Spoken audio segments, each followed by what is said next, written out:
Thanks, listeners, for joining us for Elko Live today here on KELK. It is a day to get caught up with the Elko Convention and Visitors Authority Director.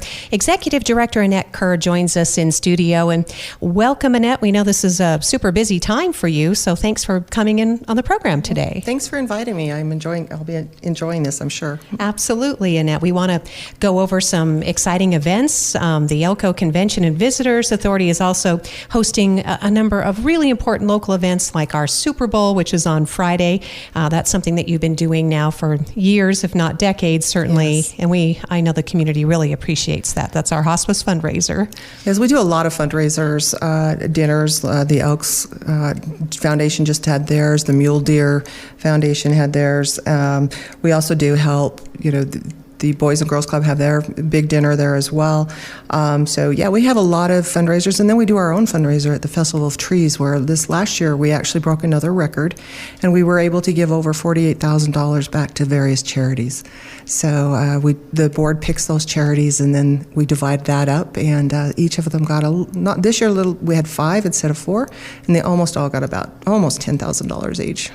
Wow, that's incredible, and it really does show the true collaboration and the accessibility of this facility, which again is overseen by taxpayers. We use public money for the ECVA and the new conference center, and some municipalities, might see this as, it's only for certain kinds of events, but you've opened the doors for events large and small and helped to create new events. Tom Lester and the crew worked on creating Elko PopCon, which is now a raging success. It is. That was an idea actually that I brought to the table. One of the things that in our strategic plan was that we try to come up with a couple new events every couple years, and so I brought PopCon along, and Tom and the team, Kim, Michelle, the entire team, they ran with it and made it a huge success. Almost 4,000 people came last year, and so they've been working on it. It's going to be in August again, and they're working on it. We've already got some of the celebrities outlined. We have some guest celebrities coming from the TV show Vikings. Stranger Things is another one. The Last Airbender. So we've got some really good people coming. It's just not the stars, though. It's all the people that get involved with the booths and the vendors and that whole culture. It's amazing. And a lot of support, again, from the community, people who love that creativity, and everyone gets to be a superstar. There's time on the stage. They get to build their own costumes, or cosplay, I should say. Yes. So this year we're expanding to both buildings because we grew so fast, so we'll be in both the conference center and the convention center. We'll have a game room, which has old-fashioned pinball machines in it, the old Pong games, things like that. We have an escape room. We're working collaboratively with several people in the community, which I would like to shout out to our committee. We have a PopCon committee, including with the commercial downtown, with their haunted areas and stuff like that. So the committee has got some fabulous ideas, and they've just been very supportive, and we want the committee to expand on these events. Thank you, Annette. Obviously, we've only scratched the surface. You can find out more. There's a great website, Explore Elko, and that is exploreelko.com, right? That is correct. Yeah, that one's yours. ExploreElko.com. Elko, Nevada is the chamber website, and those two websites get the most traffic. I mean, just thousands and thousands of hits every month. We do. We get reports. We can look at all the tracking, all the metadata that we've got, and tracking on how many we get and who's looking at it, too. Is it young kids? Is it the outdoor enthusiast? Is it someone who's looking to relocate? So both the chamber does a great job, and we're glad to be working in partners with them as well. Yeah, Elko Area Chamber of Commerce is an important partner. They're the official visitors center, but they work very closely. And in fact, we have our staff from ECVA who represent us at the state level as well, and on the various committees. I think there was a rural roundup just this past weekend, right? There was, and 2 of our employees got to go. Michelle Cromwell and Selena Morales went in our representation, and they were there also to meet with Cowboy Territory, which the state has broken up into several different territories, and we fall under the largest territory, which is the Cowboy Territory. So we really are the official Elko Convention Visitors Authority. We are. Actually on this Thursday, April 18th, will be our 49th year. We were put together by NRS Statute 277, I think, and in 1975, the state legislature made us the official Visitors Authority. Well, that is fantastic. And again, there is an elected board. Is that part of your governance? That is our governance. We have one member from the county, one member from the city on the board, and then the other 3 positions are elected. 2 of them are from within the city limits, and 1 is from outside the city limits. And this is a multi-venue facility. Elko Convention Center has initially, I think the theater was really the impetus to build this. That's why it's named Lorena Morin Theater. This is a beloved woman who's been gone for some time, but those who knew her loved her and continue her legacy. She loved bringing community concerts to Elko, and when the high school theater burned down more than 50 years ago, they got to work on this convention center. They did, and again, through the state legislature where they allowed us to put a bond in, which was about $2 million to start with, and it was started in 1975. The building was completed in 1977. And as a result, the Lorena Theater has 923 seats. It was the largest, and still I think is the largest stage within the county. And obviously, there is flexible meeting space between both the convention and conference centers. You can accommodate 500 people banquet style. We can. In the conference center, that is a little bit larger by square footage wise. That conference center is 19,000 square feet of meeting space and joining rooms, as well as the convention center has 11,000 square feet. So total, we have a little over 30,000 square feet of meeting space. But that convention center has been turned into so many different avenues, if you will, from, I hope a lot of people remember when we used to have Trick or Treat Street there. We'd make makeshift little roads so kids could go safe trick or treating indoors, to major concerts, major events. So we've become more of an overall event and basically the Elko Center.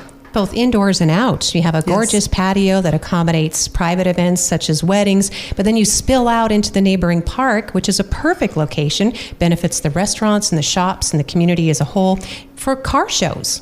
The car shows use our lobby as well as the park, as you just stated. The home show, which is coming up I think it's May 10th and 11th, or 11th and 12th. It's 9th and 10th. They also use the entire area. And of course, our mining expo takes on and has been growing. And even though the International Mining Expo is in Las Vegas this year, we are already sold out with our booths. So we're pleasantly surprised, and we were able to get it out there, and the vendors are just coming here. I know they did some of the larger vendors did some wonderful and very large sales last year. So new trucks, new haul packs, new graders, new things like that. So we get people from all over the world that come. In fact, just last week was the Women in Mining National Conference. There were like 400 to 500 here. Yeah, they actually also had a record attendance. I think they had a little bit over, I think it was 520 registries, people who registered and came to the meeting. So that was another big boom, and I thank those ladies for putting that on, because they went out to the schools, they talked about careers, they went out to the sites. I think they had a good time within our town, so it was wonderful to have them, and I'm grateful that they chose us. Yeah, we got to be part of the scavenger hunt. It was so exciting, Annette, so it's a great way to get out and meet people. We're talking with Annette Kerr, and she is the Executive Director of Elko Convention and Visitors Authority. Now, we do want to just backtrack a little bit because it will explain an agenda item, which is on Wednesday's County Commission meeting. The pandemic was especially hard on hospitality in Nevada, well throughout the nation. It was, from the hotel rooms to the restaurants to workout rooms. The convention center was actually shut down. We were not allowed to have any meetings whatsoever at the convention center or at the conference center or even on site. And then that was over a year, almost a year and a half, if not 2 years. Then when we were starting to open back up, there were very strict restrictions in there about who could sit within so many feet of each other. So it was very difficult, but we were resilient. We're getting through it. It did cause us to have a delay in our payment schedule to pay off that conference center. And that takes us to Wednesday, the 17th, Elko County Commission agenda. There is an agenda item, Annette, in which you requested. With this new Elko Conference Center, which is the building just across the courtyard, there it was done some 20 years ago, I guess it was. Actually, not even that long ago. 2016. Oh, just that recent. Is when it opened up. Correct. Okay, so 2016. So then fast forward to, we'll be able to make that balloon payment, no problem. It had an interesting, a unique way of financing that, and whether or not we have to revisit that, but yeah. Well, true. It was financed for 40 years and with a balloon payment within 10. So opening in 2016, the balloon payment is due on March 5th of 2026. Now, again, the pandemic was very difficult because we relied on having those types of sales and events going on within our community.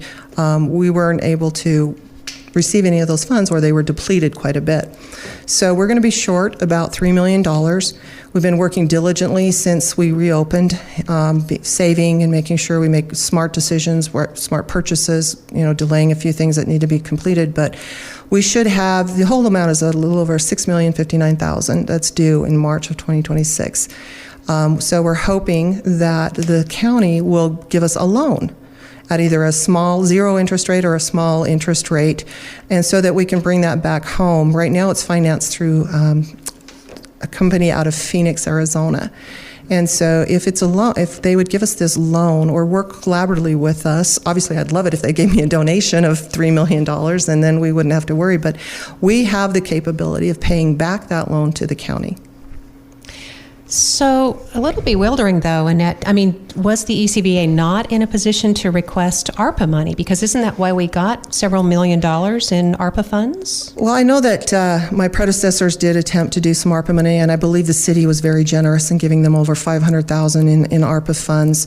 I'm not sure if my predecessor had the opportunity to go to the county or not. I wasn't privy to that information. I wasn't working there at that time. But as far as I know, that we did not get to apply, or did not apply, not that we didn't get to, but we did not apply for ARPA funds.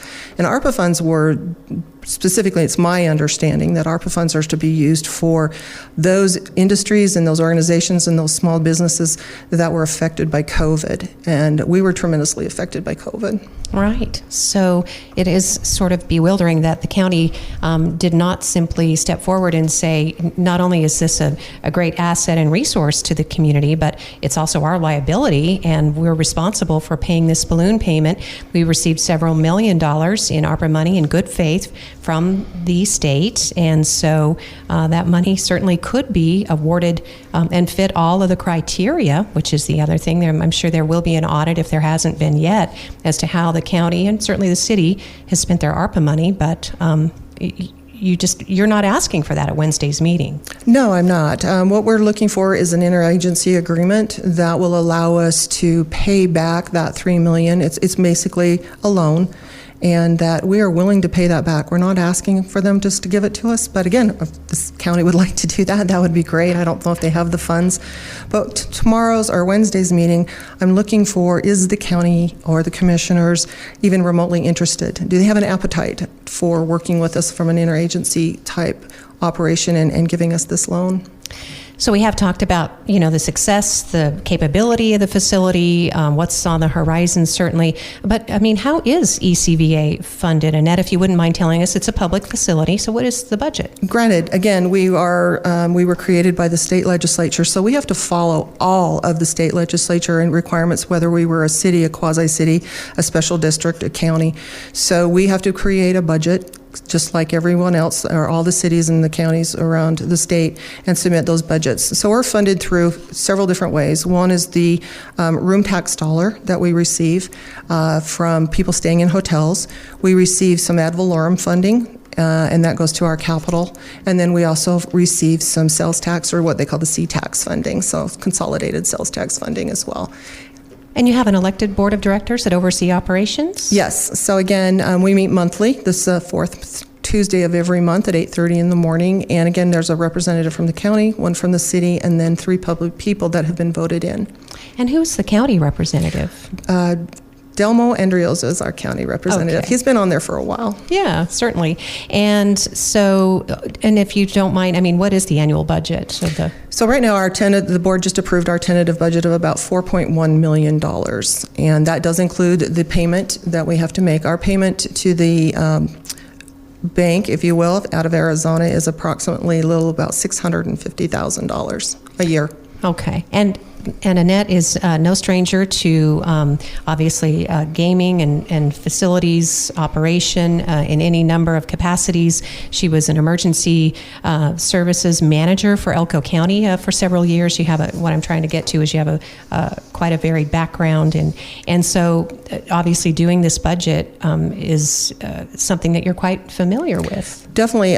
When I worked for the county as the emergency manager, we had to do budgeting as well. But then as the CEO of the Red Lion at the time and overseeing the airline, budgets were critical, and especially when you're dealing with fuel and room tax and all the various things. So from a public entity, I've been to from the private entity to the public entities, and I really do know how those budgets work. And a former assistant at the Spring Creek Association, correct? Correct, yes. Okay, so again, a lot of experience, and the reason that we're, kind of honing in on this is because this is, again, a $4.1 million budget, and we know that city and even the county tries to operate some enterprise funds, right? You would hope that the money that you bring in from your events and activities would augment or offset your expenses. Some of those do. They go to the general fund. We don't really have an enterprise fund per se. It's the funding coming in goes to the general fund and then is used for operations, salaries, supplies, expenses. Okay. So the next question is the Elko Convention and Visitors Authority a partner in what is proposed as the Elko County Event Center? That's also on the agenda. We have not been included or invited into their committee. I know they have the Fair Board and a few other entities, the city, but we have not been involved with that at all. Which is surprising. You're the official Elko Convention and Visitors Authority by statute? That is correct. We are the official authority, and we not only do we look at events and conventions, but we actually market the county and the area, and we are responsible for bringing in approximately $626.5 million in visitor spending.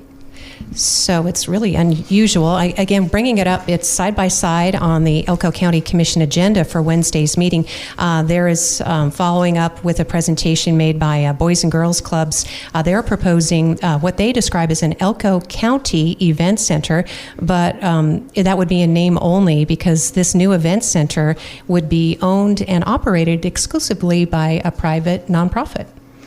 That is correct. That's my understanding. Okay, so first of all, the name is misleading, Elko County Event Center, and then the county has steered $15 million, which again is from the ARPA fund to this project? Again, that's my understanding, but I've not been involved in that process. Okay, so again, this is an adjacent item on the Elko County Commission agenda. The existing ECVA is asking for a $3 million loan to offset those deep impacts from the COVID pandemic. Certainly, the county received millions of dollars, as did the city, to offset those very impacts to small businesses and to entities. We know the county distributed a couple of $1 million to Spring Creek Homeowners Private Property Association, some money to the Fair Board for horse racing and for the Silver State Stampede. $750,000 went to the Lions Club campground. And again, the largest chunk of money has been it's not in writing. I guess that's what we found out, that it has simply been committed to or promised to this project for the Boys and Girls Club, but no money for the ECVA. Not at this point, no. Again, that's happened before I got there, so that's my understanding that there was some discussion regarding that money and that information. And even if the event center, what they're calling the event center, that's part of our, if you will, rebranding, is that we are the E Center or the Elko Center, and it stands for Events, Explore, Everything Center. So being that we are the official site, they can bring heads and beds, and so that's going to help everyone, if you will. But again, I would take a look at the fact that we're here. Not many cities would have 3 event centers. Well, and plus, if there is an attached proposal, I guess a pro forma, as it's described, to the Elko County Commission agenda in time for Wednesday's meeting.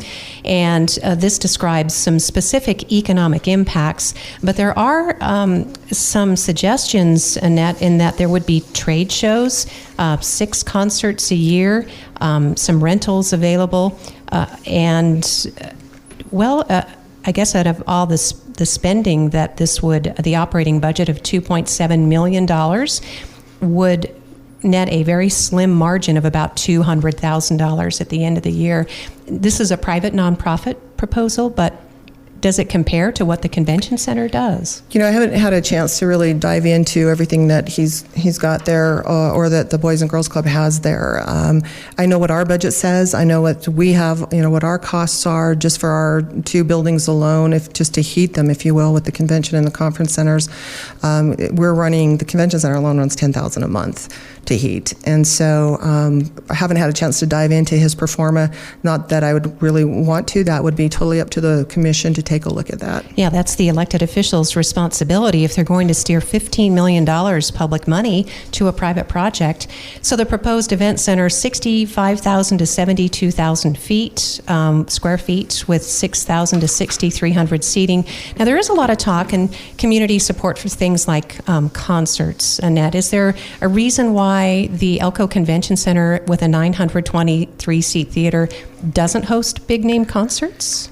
Well, again, as the Boys and Club has shown in the past when they've done the concert along with the Mining Expo, they did get a large number of people, and we don't have a venue in town that can seat anywhere from 3,000 to 6,000, 7,000. I think he's saying that they can seat up to 10,000.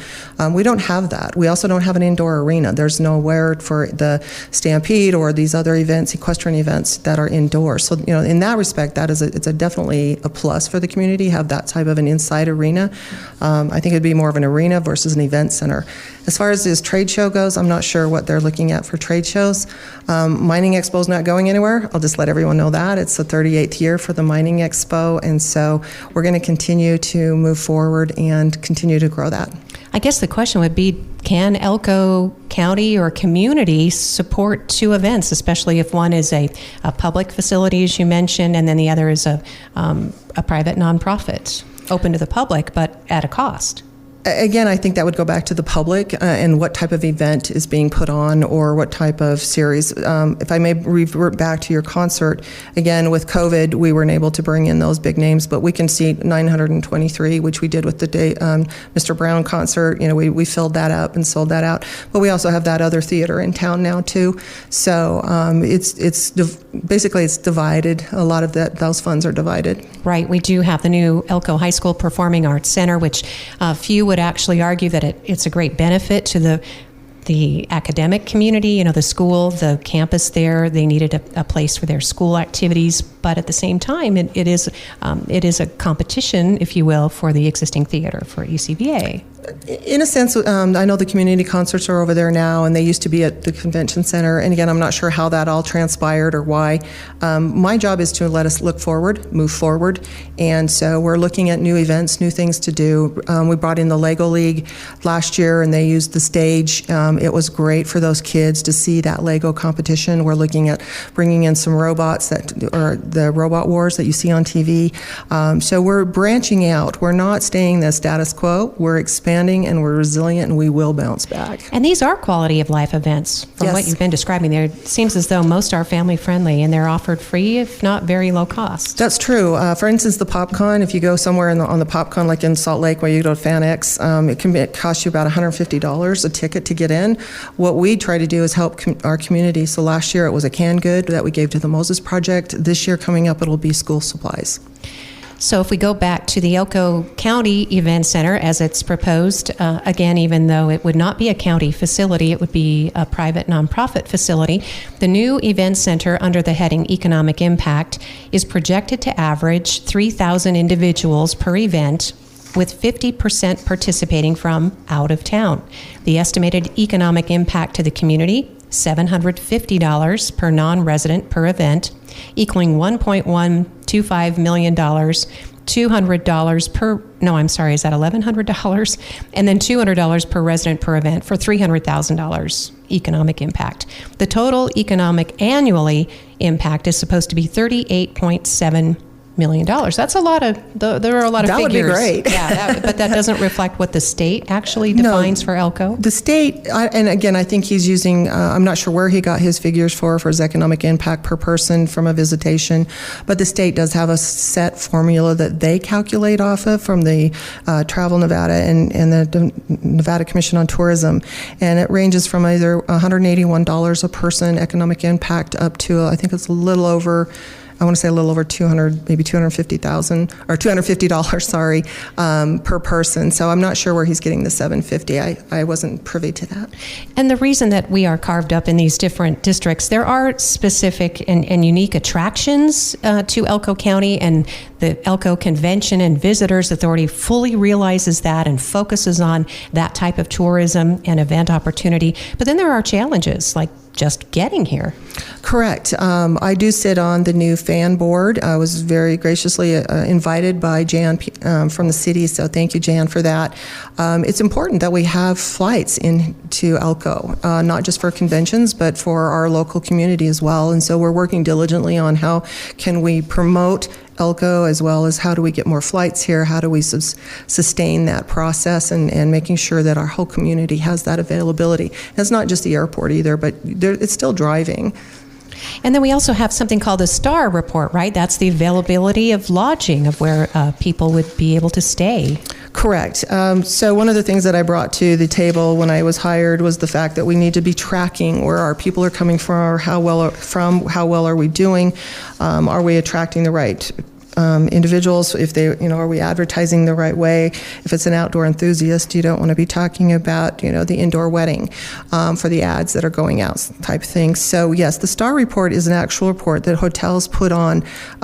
They pay to be on that report, and it reports their occupancy, their ADR, their RevPAR, their supply and demand, and their revenues. And so about 75% of our community reports to that STAR report. So again, just referring to the presentation that will be made regarding an Elko County Event Center, which would be a private nonprofit investment by the county. It would be owned and operated by the Boys and Girls Clubs. The introduction says the Boys and Girls Clubs of Elko is presenting to construct a new event center in Elko County. The new event center would have the capacity to serve major sports, entertainment, trade shows, equestrian events, and special events, and would also enhance the economy. As they describe, simply put, this new event center will be an economic game changer. But it doesn't seem to agree with what we have existing in Elko County, or our current capacity, I guess it's fair to say, what we're actually available, how we can attract people to come here for these events. Well, one of the things that we consider here, I can't speak for them, but one of the things that we take a look at is what is our hotel occupancy capacity. And based on the reports that we receive from the city, it indicates that we have 2,408 rooms available at any one time. But you have to remember that if the rooms are there for long-term stays, 28 days or more, if they're a complimentary room for one reason or another, they're exempt. Also, the city includes in that is those numbers are the RV spaces. And so if you look at the numbers, basically 31% of the occupied hotel rooms that are reported by the city, or the occupancy reported by the city, only 31% is what they'll receive room tax dollars on for 2,400 rooms. Okay, so those are just some of the facts and the reality. And again, there are some listening that say, yes, but if we build a new event center that can host all these events, a PRCA regulation rodeo arena, we will have people flocking to come to Elko, and then we'll build more hotels and motels. And this is, you're an experienced person from the lodging community, an executive with casinos, with gaming, Annette, and also with flying tourist into, you were the CEO at the Red Lion when Casino Express was aloft. That is true. Unfortunately, right now we have 39 hotels that are currently existing in city of Elko. That does not include Wendover or Wells or Carlin. But out of those 39, 6 of them their doors are shut according to the STAR report at this point in time. So we need to make sure that we can get those hotels back open and being profitable. Again, I'm pleased. I don't want anyone to think that I am not in favor of this equestrian, or not equestrian center, but this arena. I'm going to call it an arena.